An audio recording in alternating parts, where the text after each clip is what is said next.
যেহেতু আমরা এই টাইপের একটা অঙ্ক একটু শিখব, সমস্যা না হয় আর কি। তো এটা এসেছে 2013 সালে, 2013 সালের 15 নম্বর অঙ্কটা। কত সালের? 2013 সালের 15 নম্বর অঙ্কটা এসেছে। বলছে কি, the following is the balance sheet of Nasim limited as at 30/6/2014। Asset দেওয়া আছে, দেখেন খুব সুন্দরভাবে সহজভাবে দেওয়া আছে। Asset land and building 1,70,000, plant and machinery 1,60,000, vehicle 70,000, goodwill সুনাম দেওয়া আছে 30,000, কারেন্ট অ্যাসেট 1,40,000। টোটাল সম্পদ আছে কত? 5,70,000 টাকা। Liabilities and stock holder equity, দেখেন লাইবিলিটিস অ্যান্ড স্টক হোল্ডার ইকুইটির ভিতরে কি দেওয়া আছে? শেয়ার ক্যাপিটাল দেওয়া আছে কত? 3,00,000 টাকা। জেনারেল রিজার্ভ দেওয়া আছে 50,000, রিটেন আর্নিং দেওয়া আছে 20,000, এবং কারেন্ট লাইবিলিটিস চলতি দায় দেওয়া আছে 2,00,000 টাকা। টোটাল 5,70,000 টাকা। তো আমাদের পরীক্ষার হলে প্রথম কাজ হবে কি, এই যে লাইবিলিটিস পাশ এবং অ্যাসেট পাশ, এই দুইটা পাশ মিলিয়ে দেখা। তো আমরা মিলিয়ে দেখলাম দুইটা পাশ সমান আছে। এখন আমাদের কাজ কি, দ্বিতীয়ত যে কাজটা সেটা হচ্ছে যে আমাদের দেখতে হবে যে সমন্বয়ে কি আছে, দেখতে হবে যে সমন্বয়ে কি আছে। তাহলে সমন্বয়ে কি আছে সেটা আমরা একটু দেখবো। দেখেন, লক্ষ্য করেন, সমন্বয়ে আছে যে 31/6/2014 the asset were revalued as follows. তাহলে অ্যাসেট গুলো মূল্যায়ন করা হয়েছে, রিভ্যালুড করা হয়েছে। ল্যান্ড অ্যান্ড বিল্ডিং কত? 2,00,000 টাকা, প্ল্যান্ট অ্যান্ড মেশিনারি 1,50,000 টাকা, ভিকেল 60,000 টাকা। তাহলে উপরে যে ভ্যালুগুলো ছিল সেইগুলো থেকে দেখতে হবে যে কি রিভ্যালুড করা হলো। সেইগুলোতে দেখলাম যে উপরে ল্যান্ড অ্যান্ড বিল্ডিং 1,70,000 ছিল, নিচে আছে কত? 2,00,000। তাহলে নিচের গুলো নিবো আর কি। প্ল্যান্ট অ্যান্ড মেশিনারি ছিল 1,50,000, ভিকেল 60,000। The company earn profit after depreciation and taxation as follows. After, after মানে কি? পরে। তার মানে কি? ট্যাক্স এবং ডেপ্রিসিয়েশন কর্তন করার পর। দি বিফোর মানে কি? পূর্বে, তাই না? তাহলে যদি পূর্বে বলতো তখন আমরা এগুলো কাটতাম, যেহেতু আফটার বলছে সেগুলো, এগুলো আর দরকার আছে? দরকার নাই। 2012 সালে লাভ হয়েছে 60,000, 13 সালে 70,000, 14 সালে 80,000। The valuation of goodwill is to be best at 2 years purchase year. তাহলে পার্সেস ইয়ার্স কত? দুই, দুই। পার্সেস ইয়ার্স কত? দুই।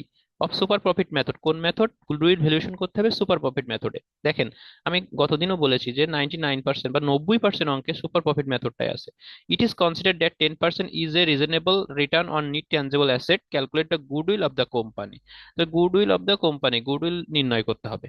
তাহলে গুডউইল নির্ণয় করার জন্য আমাদের কয়টা ওয়ার্কিংস করতে হয়? গুডউইল নির্ণয় করার জন্য আমাদের 6টা ওয়ার্কিংস করতে হয়।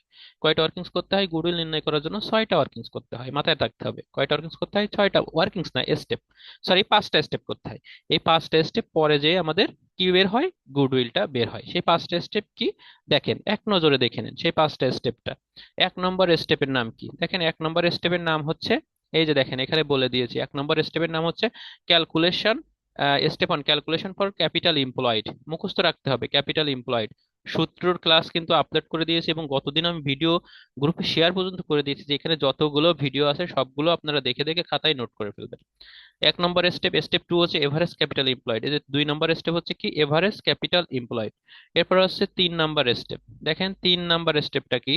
3 নম্বর স্টেপ হচ্ছে কি? 3 নম্বর স্টেপটা হচ্ছে calculation of average maintainable profit অথবা average annual trading profit. Average maintainable profit অথবা এভারেজ অ্যানুয়াল ট্রেডিং প্রফিট, এটা হচ্ছে 3 নম্বর স্টেপ, মুখস্থ রাখতে হবে। এরপরে দেখেন 4 নম্বর স্টেপটা কি? Calculation of normal profit. এই যে নর্মাল প্রফিট, তাহলে ক্যালকুলেশন অফ কি? Normal profit. এরপরে কি আছে? 5 নম্বর স্টেপটা। 5 নম্বর স্টেপটা আছে হচ্ছে ক্যালকুলেশন অফ সুপার প্রফিট। এই সুপার প্রফিট যদি মাইনাস ফিগারে হয় তাহলে আর গুডউইল বের করার দরকার নাই। আর যদি সুপার প্রফিটটা প্লাস ফিগারে হয় তখন আমাদের অবশ্যই গুডউইলটা বের করতে হবে। এই হচ্ছে আমাদের কথা। তাহলে কি বলেছি?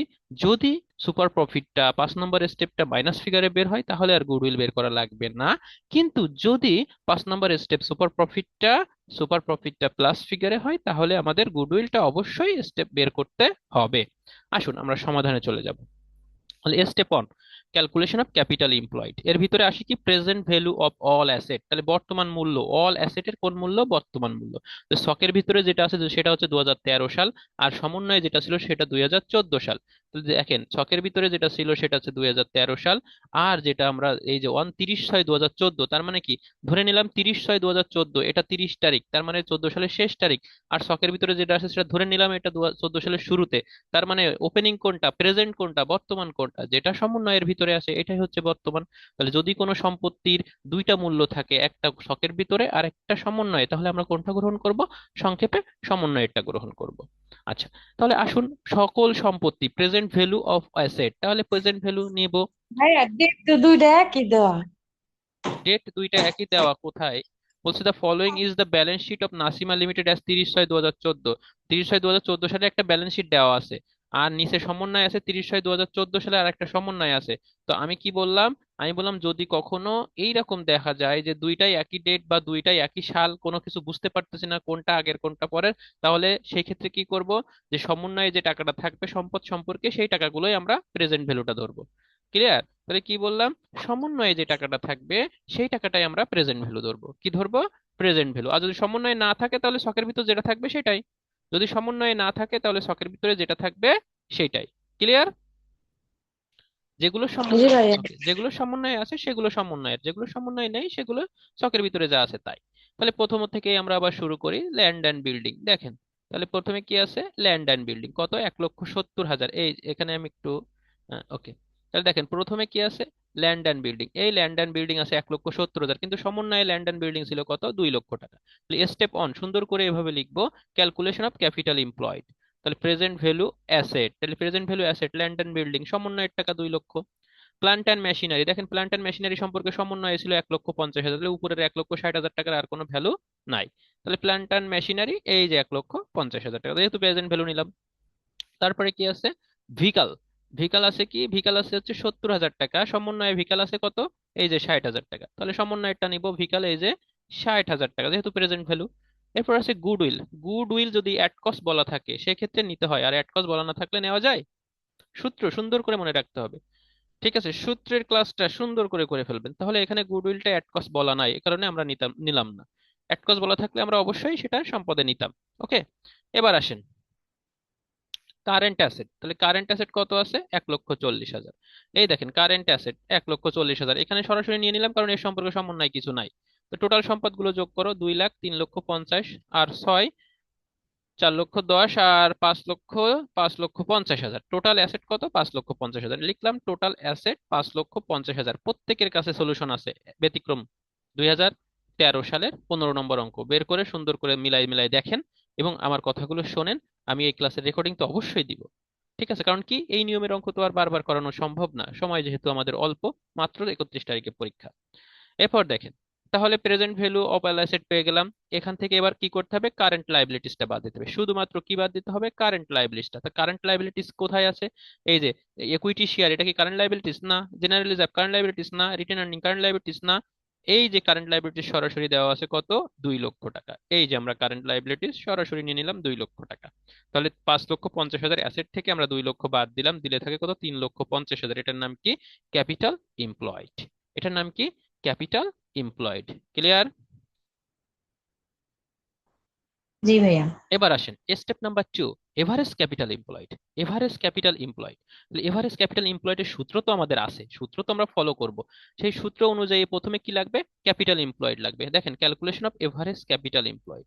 এভারেজ ক্যাপিটাল, যারা একটু নর্মাল আসো তারা সূত্রটা বারবার দেখবা এবং ওখানে যে অঙ্কগুলো দেওয়া আছে সেগুলো বারবার করবা, কারণ এখান থেকে অ্যাডভান্স অ্যাকাউন্টিং 2 তে আসবে এবং অ্যাকাউন্টিং থিওরিতে আসবে 14 14 28 মার্ক, দুইটা সাবজেক্টে, এই সাবজেক্টে 14, ওই সাবজেক্টে 14। এছাড়া পার্ট এ পার্ট থিওরি টিউরি তো থাকবেই, এই প্রথম অধ্যায় থেকে হিউজ পরিমাণ থিওরি থাকবে। আচ্ছা, এরপর দেখো ক্যাপিটাল এমপ্লয়েড কত বের করেছি? প্রথম স্টেপে বের করে নিয়েছি 3,50,000 বসালাম। এখান থেকে বাদ দিতে হবে less half of the current year profit. Current year যে প্রফিট হবে তার অর্ধেক, কারেন্ট ইয়ারের প্রফিটের অর্ধেক। আচ্ছা, কারেন্ট ইয়ারের প্রফিটের অর্ধেক, তাহলে দেখো 2014 সালের অঙ্ক করতেছি, তার মানে 12 সাল তো প্রিভিয়াস ইয়ার, 13 সালও প্রিভিয়াস ইয়ার, তাহলে কারেন্ট ইয়ার কত? এই যে 14 সাল, 14 সালে কত আছে? 80,000। এই যে কত আছে? 80,000। এই যে প্রফিট দিস ইয়ার বা কারেন্ট ইয়ার প্রফিট 80,000-এর হাফ। হাফ মানে কি? 2 দ্বারা ভাগ করলেও যা হয়, 1 দ্বারা গুণ করলেও তাই হয়, মানে কি হাফ মানে কি? অর্ধেক। এইভাবে তুমি হাফ দিতে পারো, এখানে 2 দিয়ে ভাগ করছে না বুঝতে পারলে এইভাবে 80,000 গুণ 1/2। ঠিক আছে, তাহলে 80,000-এর অর্ধেক করলে কত হয়? 40,000 টাকা। তাহলে 3,50,000 থেকে যদি আমি 40,000 বাদ দিই তাহলে থাকে কত? 3,10,000 টাকা। এটার নাম কি? Average capital employed. এটার নাম কি? Average capital employed. সমস্যা আছে? না। আচ্ছা, এবার আসো স্টেপ নাম্বার 3। আচ্ছা, স্টেপ নাম্বার 3টায় আসো। স্টেপ নাম্বার 3টা এখানে একটু ওরা ডিফারেন্ট টাইপে করে রাখছে, আমি একটু তোমাদের দেখাই। স্টেপ নাম্বার 3টা এখান থেকে একটু দেখাই, একই জিনিস। স্টেপ নাম্বার 3টা একটু দেখো। স্টেপ নাম্বার 3তে চলে যাব আমি। দেখো স্টেপ নাম্বার 3-র নাম কি? স্টেপ নাম্বার 3 নাম এই যে দেখো, calculation of average maintainable profit অথবা এভারেজ অ্যানুয়াল ট্রেডিং প্রফিট। তাহলে এভারেজ মেইনটেনেবল প্রফিট অথবা এভারেজ অ্যানুয়াল ট্রেডিং প্রফিট। তাহলে এভারেজ মেইনটেনেবল প্রফিট অথবা এভারেজ অ্যানুয়াল ট্রেডিং প্রফিট। তাহলে এভারেজ মেইনটেনেবল প্রফিট অথবা এভারেজ অ্যানুয়াল ট্রেডিং প্রফিট, লক্ষ্য করো, এভারেজ মেইনটেনেবল প্রফিট এএমপি অথবা এভারেজ অ্যানুয়াল ট্রেডিং প্রফিট এএটিপি। এটা কিভাবে বের করতে হয়? এভারেজ প্রফিট, এভারেজ প্রফিট থেকে ইনকাম ট্যাক্স বাদ দিতে হয়, যা সমন্বয়ে অন্তর্ভুক্ত হয়নি এরকম কিছু বাদ দিতে হয়। তাহলে এখন লক্ষ্য করো, আজকে যে অঙ্কটা করতেছিলাম সেখানে আমাদের বলে দিয়েছিল যে আফটার ট্যাক্স, দেখেন তো, the company earn profit after depreciation and tax, যেহেতু আফটার কথা বলা আছে সেহেতু এখানে আর কি করা যাবে না, এইখানে আর কি করা যাবে না, ইনকাম ট্যাক্সটা বাদ দেওয়া যাবে না, মনে থাকবে। এই আফটার ট্যাক্সটা বলা আছে বিধায় ইনকাম ট্যাক্সটা বাদ দেওয়া গেল না। যদি আফটার ট্যাক্স বলা না থাকতো, আফটার মানে কি, পরে, যার কারণে এই ট্যাক্সটা আমি বাদ দেইনি, ঠিক আছে। তাহলে এখানে আমরা কিভাবে স্টেপ 3 করব? এই যে দেখেন, calculation for average maintainable profit অথবা এভারেজ ট্রেডিং প্রফিট। এই এভারেজ মেইনটেনেবল প্রফিট অথবা এভারেজ ট্রেডিং প্রফিট থেকে, অ্যানুয়াল ট্রেডিং প্রফিট থেকে কিভাবে বের করতে হবে? সেটা বের করতে হবে এভারেজ প্রফিট। এভারেজ প্রফিট কিভাবে বের করব? লক্ষ্য করেন, যতগুলো প্রফিট আছে, 12 সাল, 13 সাল আর 14 সাল, তাহলে কয়টা প্রফিট আছে? তিনটা প্রফিট আছে। তাহলে 12 সালের প্রফিট, 13 সালের প্রফিট আর 14 সালের প্রফিট বসাতে হবে, যোগ করতে হবে। তাহলে 12 সালের প্রফিট কত আছে? 12 সালের প্রফিট আছে 60,000। গতকাল কিন্তু, গত পরশু কিন্তু এগুলো দেখাইছি ভালোভাবেই। তার সাথে যোগ করতে হবে 60,000-এর সাথে কত, 13 সালের আছে কত, 70,000। তার সাথে যোগ করতে হবে 14 সালের আছে কত, 80,000। আচ্ছা, তাহলে 3 সালের প্রফিট দেওয়া আছে, তাহলে ভাগ হবে কত দ্বারা? ভাগ হবে কত দ্বারা? ভাগ হবে 3 দ্বারা। তাহলে অ্যানুয়াল এভারেজ প্রফিটটা আমি পেয়ে গেলাম। তাহলে এভারেজ প্রফিটটা আমি কি পেলাম? পেয়ে গেলাম। কত হয় ক্যালকুলেশন করেন, 60, 70 আর 80 যোগ করলে কত হয়? যোগ করেন, কেউ একজন বলেন।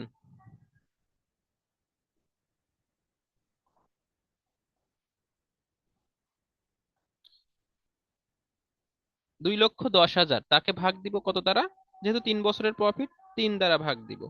তাহলে কত আসে? 70,000 টাকা।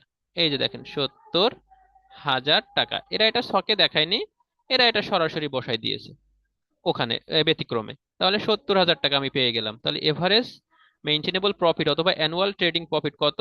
70,000 টাকা। ক্লিয়ার? এই হচ্ছে কাজ। এই যে দেখেন, এরা এখানে সরাসরি এটা বসাই দিছে 70,000 টাকা। এই যে দেখেন, এভারেজ প্রফিট লিখে বসাই দিছে, কিন্তু এটার নাম হবে কি?